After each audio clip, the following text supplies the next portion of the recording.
Hi everyone, and welcome back to my channel. Let's suppose that you are learning Greek already for a couple of months. And when you come across a native speaker, although they use the same words and phrases you've learned, somehow they pronounce them differently and they speak too fast. If you're interested in learning how to sound more natural when you speak in Greek, continue watching this video until the end. And don't forget to hit the like button in order to help other Greek learners to reach this useful content. And let's get started.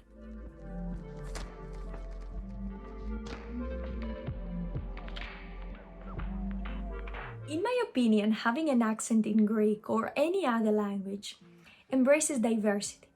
If you visit Greece, not during summer of course, you will notice the cultural uniformity.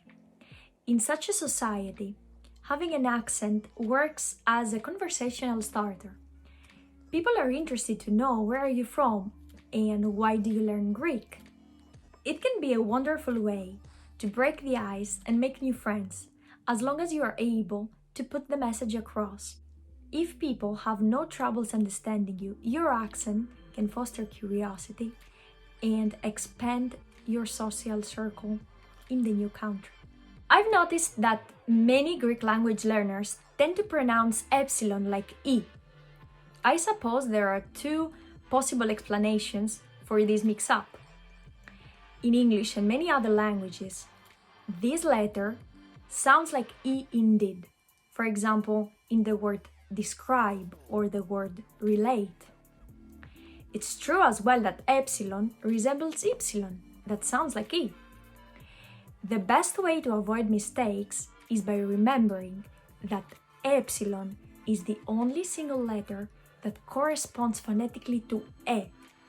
On the other side, there are three single letters in the Greek alphabet that sound like E. Altering a letter's pronunciation seems insignificant, but it might influence the meaning of a word. Let's take the letter Β as an example. There are similarities between the Greek and English alphabet, but they don't match exactly. For example, the letter Β, which is the second letter of the Greek alphabet, sounds like V, as in vase or voice, and not as B. B for us is more of a complex sound, and we use two letters to form it, mi and B. B. By the way, I'm launching a pronunciation masterclass this December 2020, and soon I will announce dates and details. So make sure that you follow me on Instagram to be updated for this live program, this live masterclass, that it will give you more insight about the Greek pronunciation and it will help you become better and better in Greek. Now let's go back to some more advices on how to speak naturally like a native Greek speaker. In speech, when you need to buy some time to think what you're gonna say next, we use some filler words. Those words' job is to fill the little pause without stopping speaking altogether and to inform our audience that you are not quite finished speaking yet, even though you paused for a moment. Now let's have a look to some Greek filler words. Λοιπόν, έτσι, βασικά, δε μου λες, ας πούμε, ξέρω εγώ, ρε παιδί μου, κοίτα, εντάξει. Now let's look at a sentence with filler words. Κοίτα, συνάντησα τον Γιώργο χτες, αλλά εντάξει, δεν μιλήσαμε και πολύ ρε παιδί μου. You see that we have plenty of filler words here, that they don't add any meaning to the statement. They are just there to allow you to take a second and think what's next. You have to learn how to use and omit those words at the same time. What about removing all those words? And let's have a look at the sentence once again. Συνάντησα τον Γιώργο χθες, αλλά δεν μιλήσαμε πολύ. Can you see how small is the sentence now? 8 words instead of 14. It does make lots of difference, right? Don't try to translate them into your language or panic because you don't understand every single word. Simply ignore them. In a conversation, people always tend to eliminate sounds.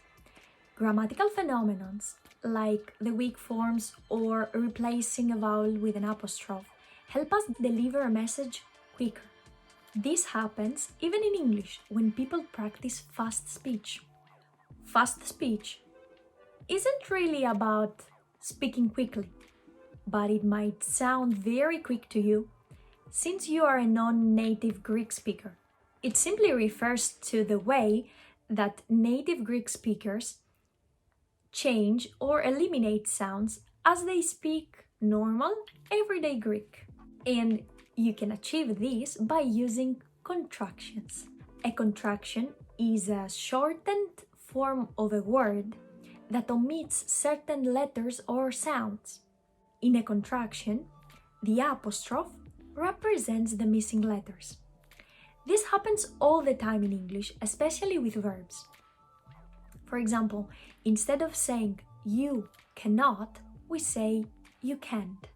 In Greek, when a word ends with a vowel and the next one starts with one, then the first word loses its vowel and it's replaced by an apostrophe. Let's have a look to an example.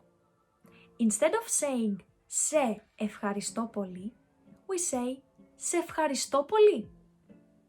Or instead of saying μου αρέσει, we say μ' αρέσει. Μ' αρέσει πολύ το φόρεμά σου. I like your dress. Weak forms of pronouns and verbs help us to avoid repeating ourselves and deliver a message quicker. Δεν θέλει να σε δει has exactly the same meaning with the phrase δεν θέλει να δει εσένα, but it's much easier and shorter. Moving to verbs. Do you remember when you were learning the verb to be? The verb είμαι. You are, in plural, is εσείς είσαστε και εσείς είστε. Both of them are correct to use, but in a conversation, we go always for the quickest option.